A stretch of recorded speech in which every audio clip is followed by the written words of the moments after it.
Election के बाद मैं भी थोड़ा-सा पॉलिटिक्स के ऊपर आना चाहूँगा क्योंकि बहुत सारे लोगों ने इस इलेक्शन में वीडियोस बनाई, बहुत सारे लोगों ने अपनी राय रखी, बहुत सारे लोगों ने अपने व्यूज़ यहाँ पे रखे। बहुत सारे लोगों ने बच्चे से लेके बूढ़े ने इस इलेक्शन में भाग लिया था, चाहे उन्होंने सपोर्ट की हो या वोट किया हो।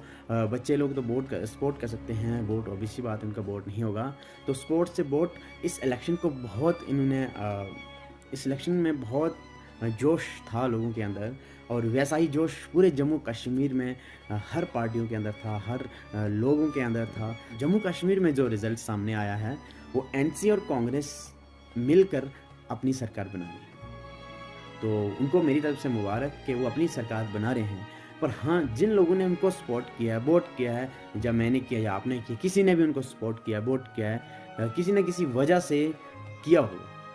और वजह क्या है कि उनका मैनिफेस्टो शायद से उनको पसंद आया होगा कि उनके मैनिफेस्टो में उन्होंने अपने महिलाओं का जिक्र किया था, अपनी स्टेट को वापस लाने का जिक्र किया था, चाहे कोई पेंशन को लेके या स्वास्थ्य को लेके, हेल्थ इंश्योरेंस के लेके कुछ ना कुछ उन्होंने अपने मैनिफेस्टो में जारी किया था, जो लोगों को शायद बीजेपी सरकार से ज़्यादा पसंद आया। और जिन लोगों ने भी ये फैसला लिया उनको मैं बताना चाहता हूँ कि जो हमारी सरकार जम्मू कश्मीर में बनेगी, वेल एंड गुड, अच्छी बात है, पर उस सरकार का जो सीएम बनेगा, सीएम से ज़्यादा पावर लेफ्टिनेंट गवर्नर के पास है। अगर एक सीएम चाहेगा कि मैं अपनी स्टेट में अपनी तरफ से कोई कानून लागू करूं, तो वो भी पॉसिबल नहीं है, क्योंकि तमाम पावर्स जो लेफ्टिनेंट गवर्नर के पास है, जो पहले एक सीएम के पास होती जब एक स्टेट होती थी। अगर हमारे सीएम चाहेंगे कि मैं अपनी स्टेट को वापस लाऊंगा, तो पॉसिबल नहीं है। अगर मुझे कोई कानून या कोई मुझे बजट पास करना है, तो उसके लिए भी अपना मशवरा करना पड़ेगा लेफ्टिनेंट गवर्नर के पास, चाहे वो एंटी करप्शन हो या पुलिस डिपार्टमेंट हो या ऐसे कई भी डिपार्टमेंट्स हो जो लेफ्टिनेंट गवर्नर के पास पावर है। देखने वाली बात यह है कि हम लोगों ने ट्रस्ट तो किया है कि वो लोग हमारे लिए उन मैनिफेस्टो के ऊपर वो काम करेंगे, हमारे लिए वो काम करेंगे। अब देखने वाली बात है कि 5 साल के अंदर वो लोग कैसे ही अपनी सरकार को चलाएंगे, कैसे रन करेंगे, सेंटर वाली गवर्नमेंट स्टेट को कैसे देखती है, कैसे उनका रुझाव रहता है आपस में, कैसे उनकी आपस में तालमेल रहती है, ये सब आपको देखना पड़ेगा। सेंटर में हमारी भाजपा सरकार है और यहाँ पे हमारी बनने वाली है एनसी और कांग्रेस। और वैसे ही मैं बात करूँगा अपने बनी सभा की, तो बनी में भी हमारे यहाँ पे भाजपा और इंडिपेंडेंट कैंडिडेट रामेश्वर जी, जिनका आपस में बहुत कंपटीशन था, और हमारे लोगों ने बनी का रिजल्ट देखते हुए सपोर्ट किया डॉक्टर रामेश्वर जी को, जो कि आज़ाद कैंडिडेट है। और उस सपोर्ट करने के बाद रिजल्ट में आया कि डॉक्टर रामेश्वर जी इस इलेक्शन को जीत जाते हैं और नए भलाई के रूप में हमारे बीच में वो आ चुके हैं। और उसके बाद ऐसा होता है कि लोग एक दूसरे को ट्रोल करना स्टार्ट कर देते हैं। इलेक्शन के दौरान भी ट्रोल हुआ, ट्रोल करना स्टार्ट कर देते हैं, ये गद्दी है, ये ठाकुर है, ये मुस्लिम है, ये वो है, बहुत सारी चीज़। और उन्होंने भी एक चीज़ कही थी कि मैं अपने बनी के लोगों को एसटी दिलाऊंगा और बनी में बहुत सारे काम ऐसे हैं जो मैं करूँगा। अब देखने वाली बात है कि हम लोगों ने भी उनको सपोर्ट किया है। अब देखने वाली बात है कि क्या वो किस वे में वो अपने काम को, अपने बोली हुई बातों पे खरा उतरें। अभी तो उनके पास कोई पार्टी नहीं, और विदाउट पार्टी ये काम पॉसिबल नहीं है कि आप स्टेट को लाना, ये वो करना। वो अगर सीएम के पास वो पावर नहीं है, तो एक विधायक के पास भी वो पावर नहीं है कि वो हमारे लोगों को एसटी दिला सके।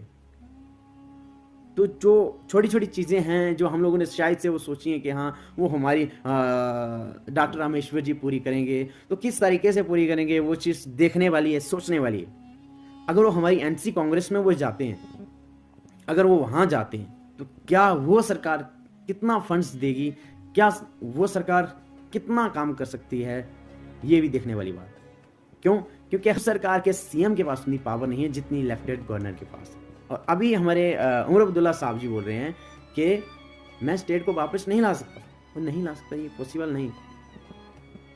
और दूसरी तरफ हमारे बनी के विधायक रामेश्वर जी अगर भाजपा सरकार में जाते, तो भाजपा सरकार में जब बातें उन्होंने कही थी कि जितेंद्र जी ढीली पैंट वाले, या उन्होंने जो बातें कही थी भाजपा की 10 सीटें नहीं आएंगी, तो कह रहे हैं 50 से पार है सीएम। वो 50 से पार नहीं है, वो जम्मू कश्मीर से पार है। वो हाँ, छोड़ दो, वो चीज़ एक इलेक्शन का हिस्सा था, वो चीज़ हो गई, उसके बावजूद भी अगर वो भाजपा में आते हैं तो भाजपा में आने के बाद उनको जीवन जी के साथ रहना पड़ेगा। जीवन जी के साथ भी उनकी बातचीत करेंगे क्योंकि जीवन जी पुराने कार्यकर्ता हैं भाजपा सरकार। और ऐसा अगर यहाँ पे होता है कि उनको आपस में मिलना पड़ेगा तो हम लोग बेवकूफ़ हैं।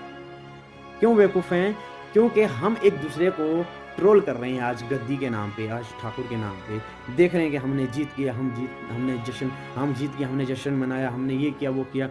मैंने देखा है इलेक्शन के बाद जहाँ ट्रोलिंग स्टार्ट हो गई और इलेक्शन के नतीजे जो भी आए, अब देखते हैं कि कैसे रोडों के लिए फंड्स एनसी और कांग्रेस देती है और कैसे हमारे लोग जो चाहते थे कि हमारे रामेश्वर जी एसटी दिलाएंगे, हमें ठाकुर लोगों के लिए, जनरल लोगों के लिए हमें एसटी दिलाएंगे, और देखते हैं वो कैसे दिला सकते हैं। ये आप लोग भी पढ़े हो, आप लोग भी समझदार हो, और आप लोग को ये चीज़ समझनी चाहिए कि इस पॉलिटिक्स के पीछे हमें अपना भाईचारा नहीं गंवाना चाहिए। ये सिर्फ दिखावा है, ये सिर्फ भ्रम है जो लोगों में डाला जाता है इलेक्शन के टाइम पे, और उस इलेक्शन के चक्कर में हम लोग आपस में लड़ना झगड़ना स्टार्ट कर देते हैं और ये बिल्कुल गलत बात है। कल को वो आपस में भी मिल जाएंगे, मिलना पड़ेगा भाई। बीजेपी के पास वो पावर है जो जम्मू कश्मीर की गवर्नमेंट के पास नहीं है। कुछ भी चाहिए होगा उनको बीजेपी के पास जाना ही पड़ेगा। सबसे ज़्यादा एमपी भाजपा सरकार के, अगर कोई कानून लागू करना है तो वो वहाँ पे भाजपा सरकार का ही चलेगा, चाहे वहाँ पे कांग्रेस होती तो उनका ही चलता। ये चीज़ हमें देखनी पड़ेगी, सोचनी पड़ेगी हम लोगों ने जो किया है वो सही है या गलत है, ये चीज़ देखनी पड़ेगी। और आज ट्रोलिंग करना बंद कर दो, एक दूसरे को ट्रोल करना बंद कर दो, क्योंकि नथिंग इज़ परमानेंट, कुछ भी परमानेंट नहीं है। हो सकता है उनको मिलना पड़े आपस में, और मिलना पड़ेगा। ये रियलिटी है, ट्रूथ है। कुछ लोगों ने मुझे भी ट्रोल किया और इस वजह से मैंने चाहा कि एक वीडियो बना दूं। उस वीडियो से शायद से आपको थोड़ा सा कुछ एक पिक्चर दिखना स्टार्ट हो जाए जम्मू कश्मीर की, और उस पिक्चर के ऊपर आप भी सोचना स्टार्ट हो जाओगे कि आपने वोट दिया था, क्या सोच के दिया था और आपको क्या मिलेगा। Thanks a lot. अपना भाईचारा बना के रखें, अपने बनी में अपना भाईचारा बना के रखें। गद्दी ठाकुर को तोड़ने की कोशिश मत करो, अपना भाईचारा खत्म नहीं करना चाहिए इस पॉलिटिक्स के चक्कर में। Thanks a lot. उम्मीद करता हूँ कि आपको वीडियो पसंद आए।